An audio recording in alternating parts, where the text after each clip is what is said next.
J'ai PNS Abidjan.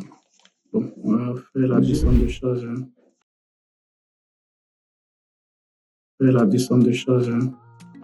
On a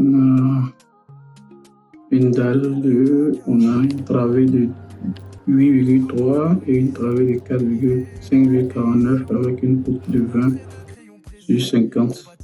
Donc la largeur d'emprise va nous faire 2,75 plus 4,15.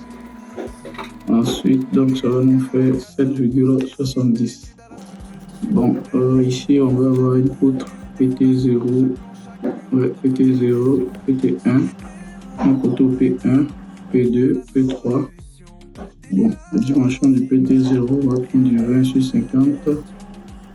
Ensuite, du PT1, 20 sur 50 également. Ensuite, poteau P1, 20-40, poteau P2, 20-40, poteau P3, 20-40. Bon, la descente de charge sur le poteau PT0, on aura, on va calculer le poids propre, je pense que gamma du béton.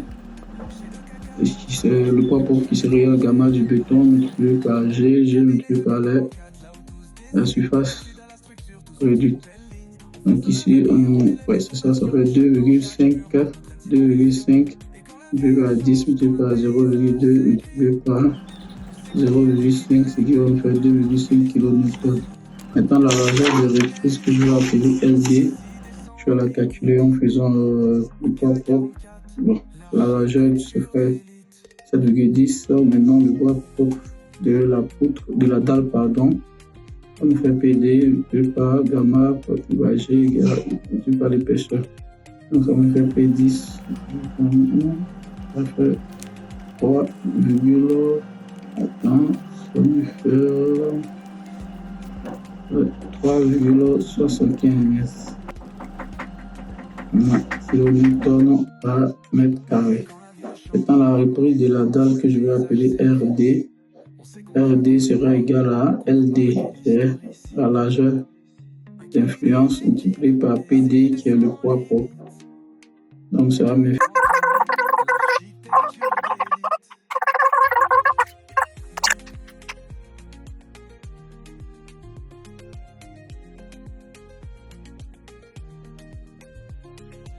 Alors, on a fini la descente de charge, on va passer au logiciel Robot Structural Analysis.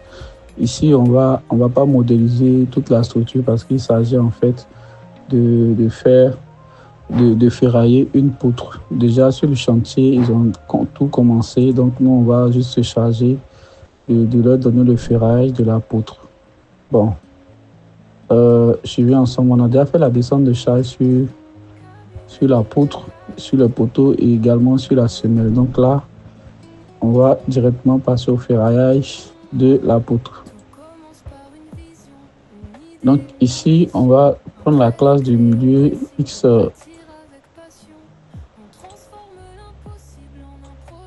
On va choisir une classe de milieu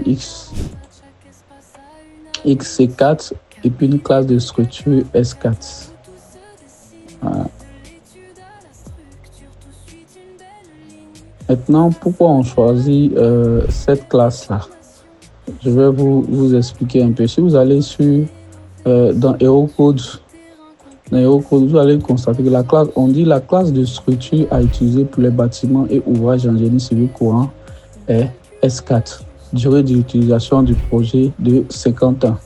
Donc déjà, je prends la classe structurale de S4. Donc après la classe du milieu et la classe de la structure que nous avons choisi dans les paramètres de l'étage, on passe directement aux options de calcul.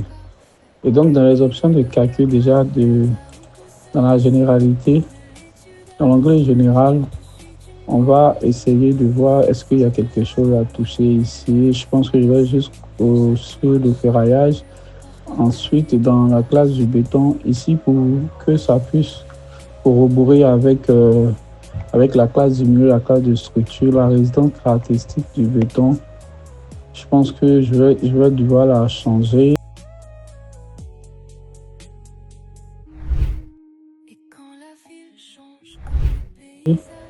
Non, mais attends. Une classe de structure, je pense que, bon, ici, regardons un peu la classe du fer.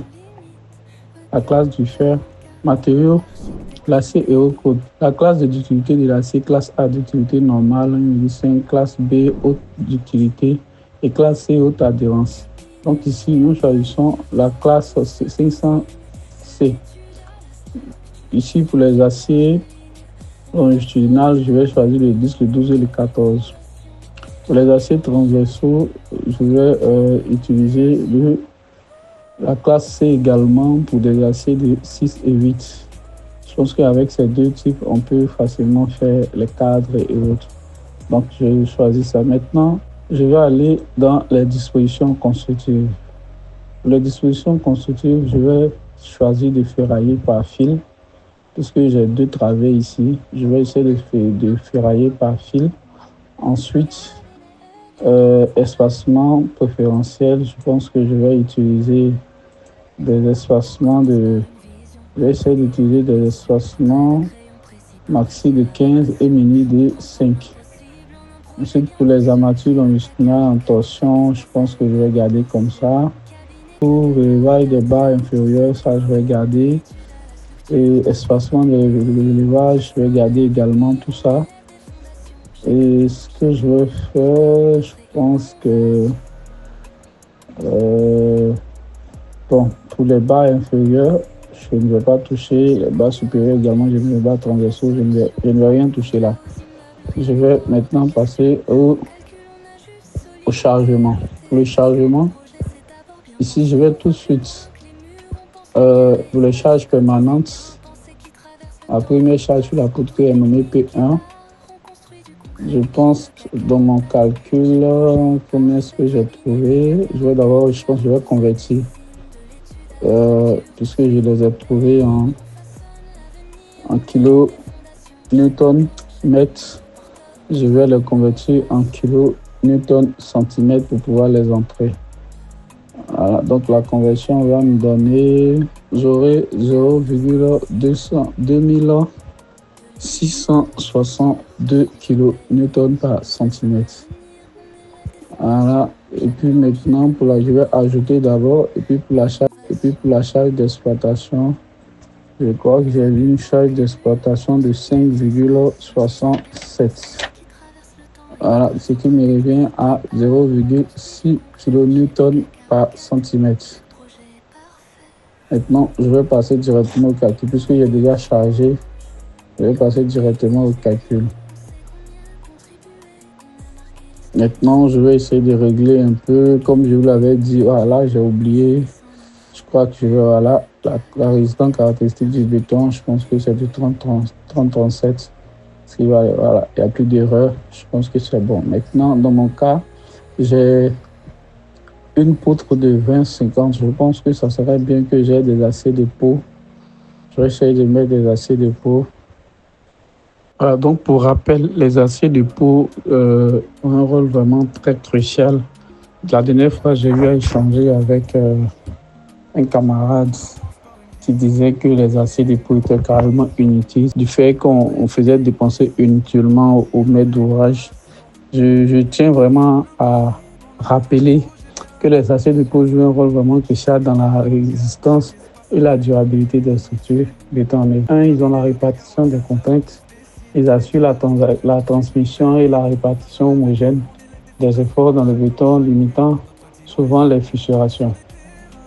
Et puis bon, en deuxième, ils améliorent la ductilité. Franchement, ils augmentent la capacité de la structure à supporter des déformations avant rupture, ce qui est vraiment essentiel en cas de séisme. En troisième, ils ont pour rôle de contrôler les fissures. Ils limitent en fait l'ouverture et puis la propagation des fissures. Si par exemple, en cas de déformation due à un surchargement, en y ajoutant des aciers de poudre, vous garantissez en fait une meilleure résistance de la poutre. Surtout quand il s'agit d'une poutre de grande hauteur comme celle que nous étudions actuellement. Bon, pour les poutres de 40 cm, on peut se contenter de juste mettre des aciers dans les zones tendues. Mais à partir de 50, vraiment, moi, je conseille qu'on mette des aciers de peau pour une meilleure résistance. Il garantit aussi une meilleure intensité et une durabilité du béton. Ça, bon, je pense que je vais vraiment faire une vidéo spéciale sur tout ce qui sur les aciers de peau pour que mes abonnés vraiment soient vraiment informés du vrai rôle des aciers de peau. Parce que souvent, il y a des gens qui pensent que c'est juste de la décoration. Il renforce en fait les parois. Il renforce les parois et il évite des déformations excessives et puis les instabilités locales. Donc, bon, on les retrouve souvent dans les voiles, les poutres et puis les dalles exposées à des efforts de flexion ou de cisaillement importants. Donc, souvent, quand on me dit que les aciers de peau ne sont pas importants, pourquoi c'est du gaspillage, vraiment, j'ai vraiment mal au cœur. Donc, je vais vraiment faire une vidéo spéciale sur les aciers de peau avec des normes, avec de la documentation, avec Eurocode, avec toutes les normes Eurocode pour que vraiment on puisse comprendre que c'est vraiment important d'avoir des aciers de peau. Donc, pour ce faire, il suffit d'aller dans les dispositions de ferraillage et puis on vient dans armature de peau. Dans l'armature de peau, nous avons la possibilité de changer le diamètre qu'on veut et puis de les encadrer ou pas. Au moins, il choisit ici de l'encadrer. Et puis, on dit condition d'application. Moi, je mets hauteur 50. C'est-à-dire, dès que j'ai une peau d'une hauteur de 50, il faut qu'il me place des aciers de peau. Et puis, l'espacement entre les aciers du deuxième lit ou du premier lit avec les aciers de peau, je demande 25 cm, c'est-à-dire à moitié. En tout cas, à 25 cm du dernier lit des aciers inférieurs. Donc, si j'ai une poutre de 60-70, à partir de 25, j'ai des aciers de peau. Et s'il y en a plus, je pourrais peut-être en disposer 2 ou 3 en fonction de la hauteur de ma poutre. Donc, voilà. Après ça, je relance le calcul. Une fois que le calcul est terminé, je peux extraire mes plans en PDF. J'ai la possibilité d'ouvrir le plan d'exécution en PDF et de les extraire. Ensuite, il y a les notes de calcul qui sont là, au cas où le maître d'ouvrage me demande. C'est déjà ces notes de calcul qui sont là que je peux les faire parvenir. Donc, sur ce, je crois que j'en ai fini avec cette vidéo. La prochaine fois, nous allons faire la descente. Nous allons vous montrer. C'est déjà fait, mais nous allons vous montrer la descente des charges sur les poteaux et sur les semelles et comment les dimensionner. Nous allons le faire dans la prochaine vidéo. Sur ce, à bientôt. Et pour ceux qui ne sont pas encore abonnés, abonnez-vous pour ne rien manquer.